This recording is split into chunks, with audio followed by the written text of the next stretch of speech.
College move-in day is an exciting time as it marks the official kickoff to a student's Penn State experience. My parents were excited to help and move stuff into my dorm as well. When some of my peers saw me, an Asian American, with my two Caucasian parents, they would ask me, "Who are your real parents?"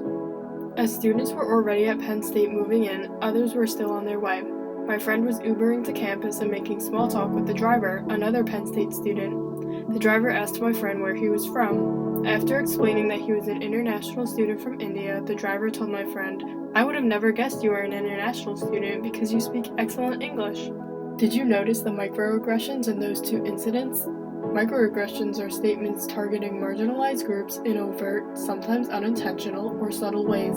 Contending with a lifetime of microaggressions has been found to increase stress and depression, impede learning and problem solving, and impair performance at work or school.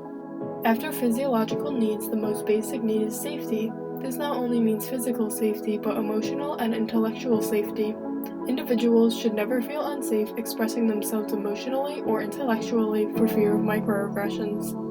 If you do not realize that either of the statements, "Who are your real parents?" or "You speak excellent English," were offensive, perhaps you are unaware of microaggressions. Do not worry. This does not mean you are racist or a bad person. In fact, people who say microaggressions often do not intend to be offensive. Many bystanders have difficulty labeling discrimination and do not know microaggressions when they see or hear them. Other individuals who possess an acute awareness for these incidents may even excuse or rationalize the microaggressions for fear of condemnation. This is a common reaction because a basic human need is esteem. Rather than being a bystander, you can be an ally. Allies are individuals who belong to the dominant social groups and advocate for those being marginalized. The need for interpersonal relationships motivates many people to take action. If you do not feel comfortable enough to stand up to the perpetrator, be sure to sympathize with the victim. Not only will you give them a sense of belonging, but you may form a strong bond with them. If you do feel brave enough to confront the perpetrator, some effective statements include, "I know you meant to be funny, but joking about that stereotype is not. I know you meant well, but think about how your words affect others." By showing the aggressor your understanding, you no longer have to fear your reputation will be tainted.